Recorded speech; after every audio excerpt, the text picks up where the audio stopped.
Halo teman-teman semua, selamat datang di Fraction Edi, memberikan edukasi kimia yang bermanfaat yang pastinya ada di dalam kehidupan sehari-hari. Pada video kali ini, saya akan menjelaskan tentang sifat-sifat keperiodikan unsur. Untuk teman-teman yang ingin belajar tentang sistem keperiodikan unsur, mulai dari teori Dobreiner sampai ke sistem periodik modern, teman-teman bisa cek video sebelumnya dengan mengklik videonya di pojok kanan atas, atau mengklik videonya, linknya itu ada di deskripsi video. Video pembelajaran tentang sifat-sifat keperiodikan unsur ini sangat penting sekali. Kenapa? Karena kalau kita tahu tentang sifat-sifat keperiodikan unsur, maka kita tahu kecenderungannya itu secara periode semakin tinggi atau semakin rendah. Lalu dari atas ke bawah semakin tinggi atau semakin rendah juga kecenderungannya. Dan teori ini di pelajaran selanjutnya akan semakin berkembang. Contohnya, kalau kita tahu energi ionisasi dan afinitas elektron, itu nanti dipakai dalam menghitung siklus Born-Haber atau pendekatan yang digunakan untuk menganalisis energi reaksi. Hal-hal yang akan kita pelajari: pertama, apa itu sifat keperiodikan unsur? 2. Jari-jari atom. Ada tips dan trik, cepat hafal dan penjelasannya. 3. Energi ionisasi. Ada tips dan triknya juga. Lalu 4. Afinitas elektron. 5. Keelektronegatifan. Sifat keperiodikan unsur adalah sifat-sifat yang berubah secara beraturan sesuai dengan kenaikan nomor atom unsur.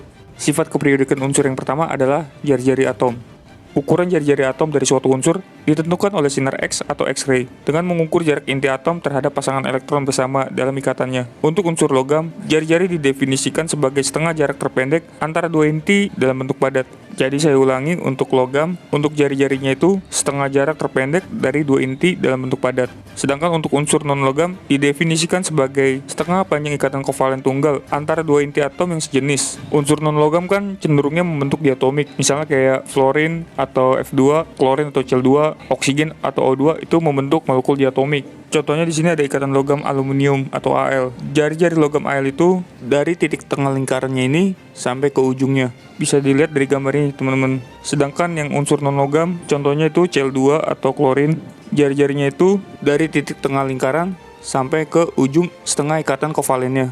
Jari-jari atom adalah jarak dari inti atom sampai kulit elektron terluar. A. Dalam satu golongan, dari atas ke bawah, jari-jari atom semakin besar. B. Dalam satu periode, dari kiri ke kanan, jari-jari atom semakin kecil. Dalam satu golongan, dari atas ke bawah, kulit atom juga bertambah. Ingat, jumlah kulit sama dengan nomor periode, sehingga jari-jari atom juga bertambah besar. Sedangkan, dari kiri ke kanan, jumlah kulit tetap, tetapi muatan inti atau nomor atom dan jumlah elektron pada kulit bertambah. Hal tersebut mengakibatkan gaya tarik-menarik antara inti dengan kulit elektron semakin besar, sehingga jari-jari atom makin kecil. Selanjutnya, energi ionisasi. Energi ionisasi adalah energi minimum yang diperlukan untuk melepaskan elektron dari suatu atom netral dalam wujud gas. Energi yang diperlukan untuk melepaskan elektron kedua disebut energi ionisasi kedua, dan seterusnya. Bila tidak ada keterangan khusus, maka yang disebut energi ionisasi adalah energi ionisasi pertama. Energi ionisasi dinyatakan dalam kilojoule per mol. Jika energi ionisasi kecil, maka atom mudah melepaskan elektron. Sebaliknya, jika energi ionisasi besar, maka atom sukar melepaskan elektron. Di sini kita bisa lihat persamaannya, di mana unsur lithium dalam wujud gas, agar melepaskan elektron, dia butuh energi minimum yang disebut energi ionisasi. Karena dia melepaskan elektron atau muatan negatif, unsur lithiumnya ini menjadi positif, ditambah elektron yang hilang atau terlepas. Kita dapat simpulkan keperiodikan energi ionisasi sebagai berikut.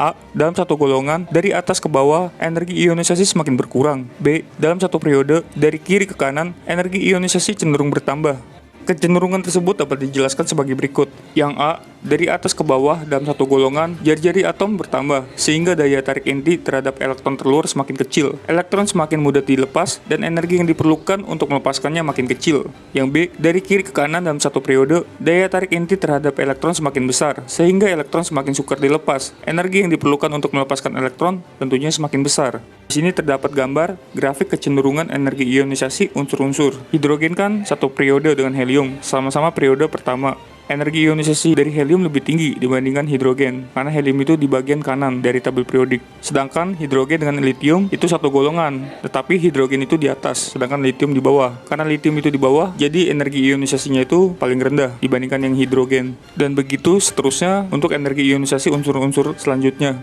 Sifat keperiodikan selanjutnya adalah afinitas elektron.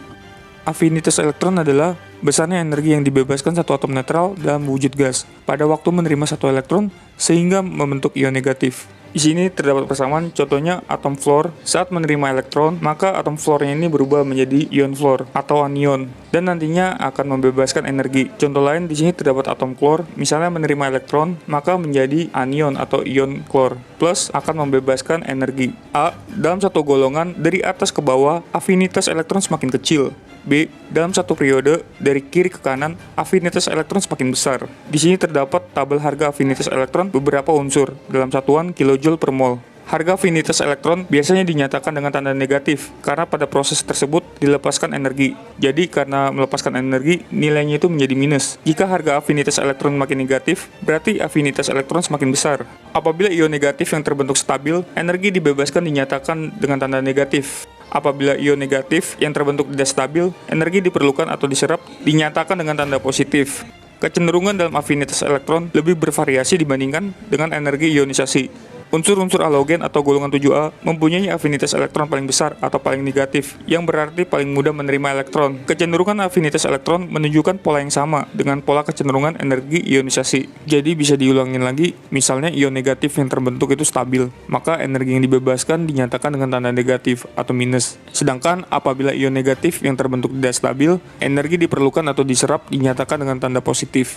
Ini adalah gambar grafik kecenderungan afinitas elektron 20 unsur pertama dalam tabel periodik umum. Kita bisa lihat dari unsur hidrogen dan helium yang satu periode. Hidrogen itu afinitas elektronnya lebih tinggi dibandingkan yang helium. Padahal helium itu kanannya hidrogen. Jadi tidak sesuai dengan teoritisnya, dari kiri ke kanan makin naik. Semakin tinggi afinitas elektronnya, berarti semakin tinggi juga angka negatifnya. Sedangkan kalau kita lihat hidrogen dengan litium, di dalam satu golongan, hidrogen itu paling atas, litium itu paling bawah. Tetapi nilai afinitas elektronnya lebih tinggi hidrogen dibandingkan yang litium. Sesuai dengan teoritisnya, dari atas ke bawah, satu golongan makin menurun afinitas elektronnya. Untuk grafik afinitas elektron ini, dari kiri ke kanan satu periode, tidak selamanya afinitas elektronnya makin naik. Dan dari atas ke bawah satu golongan, tidak selamanya afinitas elektronnya itu makin turun. Tetapi yang kita fokuskan itu adalah kecenderungan, jadi bukan secara pasti. Kalau lihat dari tren atau kecenderungan, kebanyakan dari atas ke bawah satu golongan, afinitas elektronnya itu semakin menurun. Walaupun ada yang naik, ada yang turun. Dari kiri ke kanan, afinitas elektronnya semakin tinggi, walaupun dari kiri ke kanan ada yang naik turunnya. Sifat keperiodikan unsur selanjutnya adalah keelektronegatifan. Pada tahun 1932, Linus Pauling, ahli kimia dari Amerika, membuat besaran lain yang dikenal sebagai skala keelektronegatifan. Keelektronegatifan adalah suatu bilangan yang menyatakan kecenderungan suatu unsur menarik elektron dalam suatu molekul senyawa. A. Dalam satu golongan dari atas ke bawah, keelektronegatifan semakin berkurang. B. Dalam satu periode dari kiri ke kanan, keelektronegatifan semakin bertambah. Tidak ada sifat tertentu yang dapat diukur untuk menentukan atau membandingkan keelektronegatifan unsur-unsur. Energi ionisasi dan afinitas elektron berkaitan dengan besaran daya tarik elektron. Semakin besar daya tarik elektron, semakin besar energi ionisasi. Juga semakin besar atau semakin negatif afinitas elektronnya. Jadi, suatu unsur, misalnya fluor, yang mempunyai energi ionisasi dan afinitas elektron yang besar, akan mempunyai keelektronegatifan yang besar. Semakin besar keelektronegatifan, unsur cenderung makin mudah membentuk ion negatif. Semakin kecil keelektronegatifan, unsur cenderung makin sulit membentuk ion negatif dan cenderung semakin mudah membentuk ion positif. Sekian video dari saya tentang sifat-sifat keperiodikan unsur. Untuk teman-teman yang masih ada pertanyaan seputar video ini, teman-teman bisa tulis pertanyaan teman-teman di kolom komentar. Dan apabila video ini bermanfaat, teman-teman bisa klik like dan share ke teman-teman kalian agar teman-teman kalian juga dapat manfaat dari video ini. Sekian dari saya ucapkan terima kasih.